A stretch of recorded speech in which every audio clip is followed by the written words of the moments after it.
ayyaana Irreechaa ilaalchisee gabaasa. Onkololeessa 2017 ayyaanni Irreechaa bifa hawwataan kabajamee oolee jira. Ayyaana Irreechaa Oromoon waggaa waggaan kabajuun alagaan ammam akka sammuu dhukkubsataa tureef jiru ifaadha. Uummanni keenya akka garbummaa jalatti hafuuf tattaaffii godhame keessaa tokko sirna aadaaf seenaa isaa cinatti amantaa Oromoo barbadeessuu irratti fuulleffanni Habashootaa yartuu hin turre. Waan jiraaf Oromoo cabsanii ajjeesanii gorra'uu cinatti lafa isaafis Oromoo dhabamsiisaa turaniiru. Keessattuu ayyaana Irreechaa kana uummata harkaa gatuuf sirna amantaa isaa cabsuuf addatti uummata Oromoo hunkuteessuun uummata seenaa boonsaa qabu kana bituun kan danda'amu amantaa isaa kanaaf aadaa isaa duudhaa isaa kana barbadeessuu irratti hojiin hojjetaniin bakka cubbuu akka ta'ellee lallabaa turuun isaanii ni yaadatama. Warrumti Oromoo kaleessa barbadeessuuf fedhan ammas yakkoota akkanaa ittuma fufanii jiru. Oromoon garuu jabaatee ammallee aadaaf amantaa isaa seenaa isaa dabalataan biyya isaa Oromiyaatti daangaa gochuuf qabsoo eegale ittuma fufee jira. Ayyaanni Irreechaa Bishooftuu waggaa waggaatti dachaa dabalaa dhufee jira. Of argachuun Oromoos haala eegamuun dabalaa dhufeera. Ayyaana kanaaf dhabama akka ta'uuf bakka ayyaanaatti bara darbe humna waraanaan ilmaan ola deemtota Oromoos akka tuufoo gannaa caraganiiru. Oromoo kumaan lakkaa'amu addunyaarraa dhabamsiisuun wayyaanee kan yaadatamudha. Haa ta'u malee Oromoon ammas ayyaana abboota isaa irraa dhaale ajjechaa fidaan irraa dhaabaa hin jiru. Haaluma kanaan ayyaana Irreechaa baranaa irratti wareegamtoota ayyaanichaa bara darbe Bishooftuutti lubbuun darban ola deemtota qaqqaalii ilmaan ayyaaf abbaaf yaadannoo taasisaa ayyaaneffatameera. Ayyaana Irreechaa haalotaaf bu'aa ba'ii hedduu keessa darbee nu dhaloota har'aa qaqqabe jiru kana jabeeffachuu irrattis qoonni guddaan fudhatamuu eegaleera. Kabaja ayyaana Irreechaa bara kana bara 6411 akka lakkoofsa gadaatti yookaan onkololeessa 2017 kabajame kana irratti bifa namatti toluun kabajamee ooleera.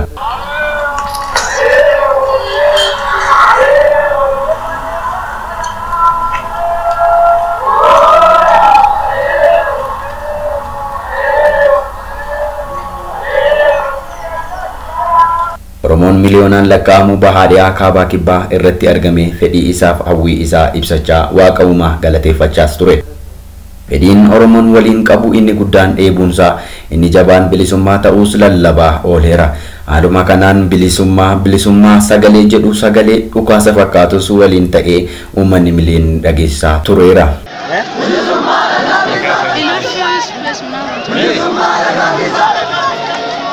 Bilisummaaf qabsoo hadhooftuu lubbuu nu baasiftu fuulduratti gochuu akka qabnu simamaa turee jira.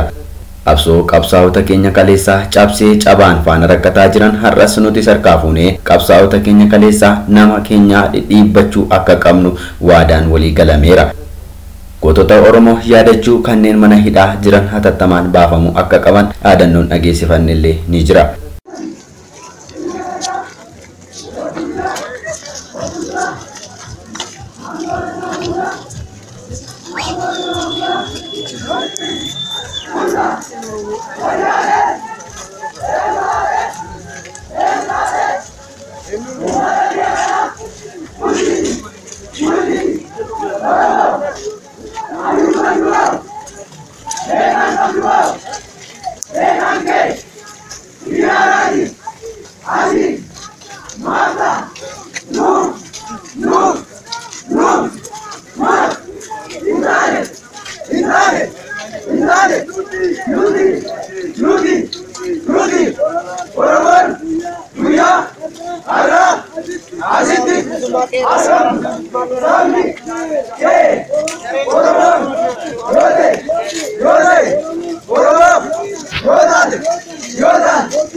Okay.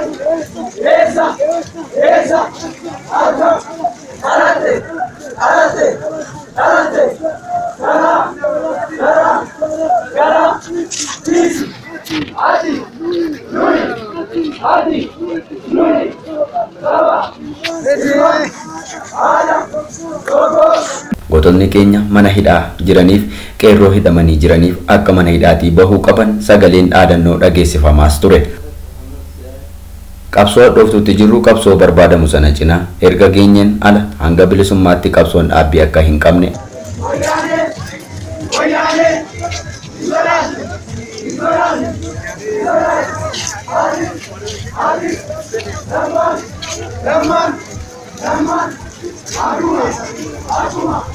Akkasuma abbaan biyyaa Oromoodha jechuun dhaadannoo jajjabaan illee taasifameera.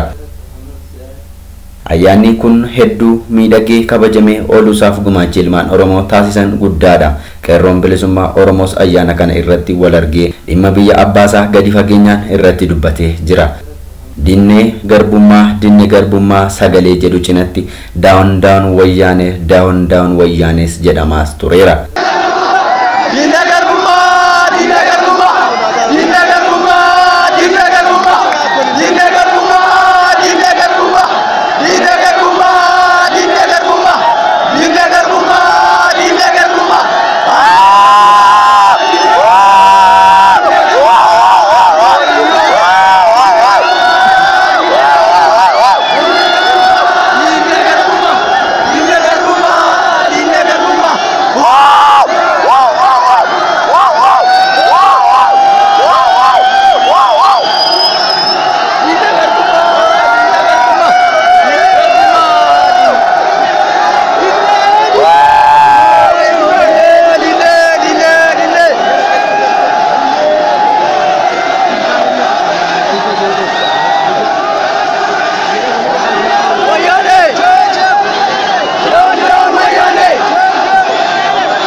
keessattuu qabsoo fincila xumura garbummaa galiin ga'uuf irbuu haareeffannee jirra.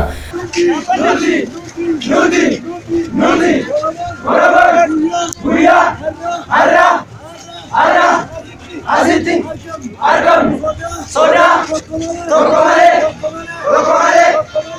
malee beekama keenya Qeerroo Bilisummaa Haalitti Zuwaay jiran amma baaliit nuti ejjennoo keenya duubaan hin deebin kanaafuu ejjennoo guutuu Oromiyaa irratti deebi labsi kana goote Oromoo hojjette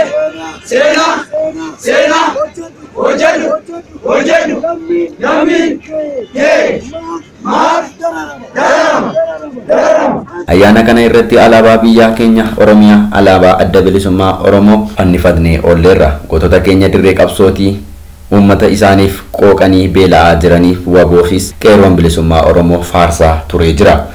Haaluma kanaan wallee warraaqsaa waboo kan waboon maal kajeelee haleellaa kajeelee waboon maal kajeelee haleellaa kajeelee jedhus dhageessifamaa turee jira. Haleellaa kajeelee haleellaa kajeelee haleellaa kajeelee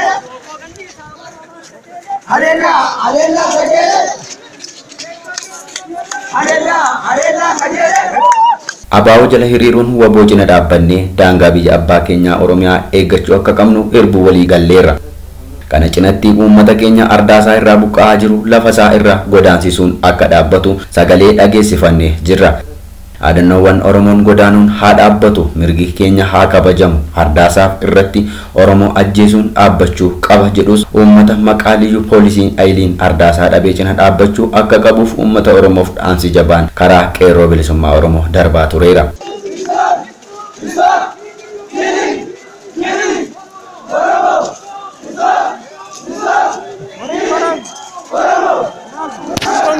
Bilisoomuuf wal malee akka deeggarsa biraa hin qabne, akka deeggarsas hin barbaanne qaamni aantummaa uummataaf dalagu kamuu yoo OPDOs ta'e jabaatee kan dhaabbatu yoo ta'e qeerroon bilisummaa Oromoo akka ofitti dabaluu qabu dhaameeraaf.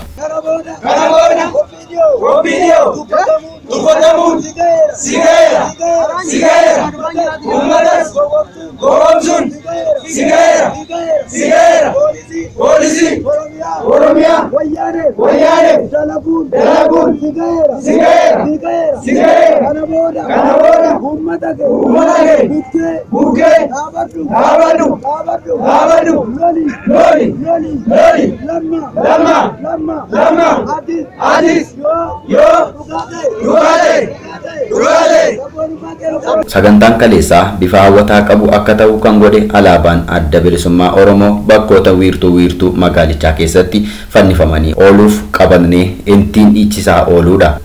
Walleewwan abaa'oon Finfinnee seene, abaa'oon Oromiyaa seene, abaa'oon Bishooftuu seene jedhus dhiichifamaa turee jira.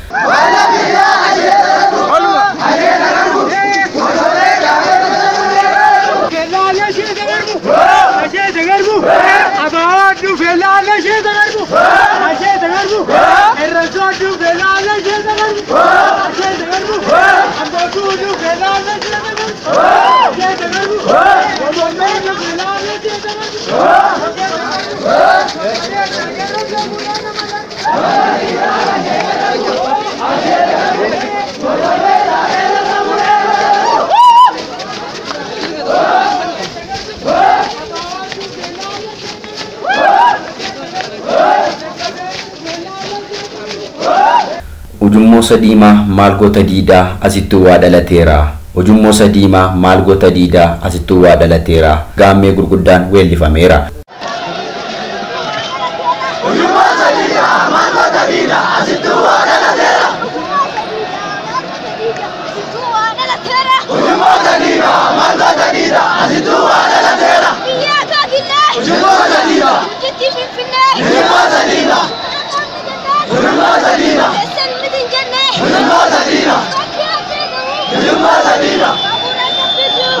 sadiimaa ujummoo sadiimaa ujummoo sadiimaa